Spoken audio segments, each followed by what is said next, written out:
നമസ്തേ. നമ്മളിന്ന് പഠിക്കാൻ പോകുന്നത് പുതിയൊരു ചാപ്റ്ററാണ്. ചാപ്റ്ററിൻ്റെ പേരാണ് അഹം, ഭവാൻ, ഭവതി. ഈ ചാപ്റ്ററിൻ്റെ പേര് പോലെ തന്നെ നമ്മളിന്ന് പഠിക്കാൻ പോകുന്നത് 3 വേർഡ്സാണ്. അഹം, ഭവാൻ, ഭവതി. ഈ 3 വേർഡ്സിൻ്റെ മീനിങ്ങും ആ വേർഡ് എങ്ങനെയാണ് സെൻറ്റൻസിൽ യൂസ് ചെയ്യുക, സെൻറ്റൻസായി പറയുമ്പോൾ ഈ വേർഡ്സ് എങ്ങനെയാണ് നമ്മൾ യൂസ് ചെയ്യുക എന്നാണ് ഇന്ന് പഠിക്കാൻ പോകുന്നത്. ആദ്യത്തെ വേർഡാണ് അഹം.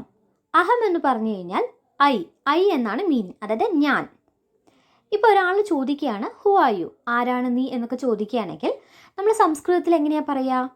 അഹം യൂസ് ചെയ്തിട്ടാണ് പറയുക. അതായത് ഇപ്പോൾ ഒരാൾ ചോദിക്കുകയാണ്, ഇപ്പോൾ ഒരു ആൺകുട്ടിയുടെ പേര് സുധീരഹ എന്നാണ് വിചാരിക്കുക. അപ്പോൾ ആ കുട്ടിയോട് ചോദിക്കുകയാണ് ഹു ആർ യു എന്ന് ഒരാൾ ചോദിച്ചു കഴിഞ്ഞാൽ സംസ്കൃതത്തിൽ എങ്ങനെയാണ് പറയുക? തിരിച്ചുത്തരം പറയുമ്പോൾ അഹം സുധീരഹ, അഹം സുധീരഹ, ഞാൻ സുധീരനാണ്.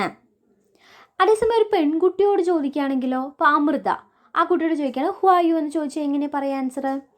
അഹം അമൃത, അഹം അമൃത, അല്ലേ, ഞാൻ അമൃതയാണ്. അപ്പോൾ ഇവിടെ എങ്ങനെയാണ്? പുല്ലിംഗം ആയാലും സ്ത്രീലിംഗം ആയാലും അഹം ഒരുപോലെയാണ് യൂസ് ചെയ്യുക. ഞാൻ എന്ന അർത്ഥത്തിലാണ് ഉപയോഗിക്കുന്നത്.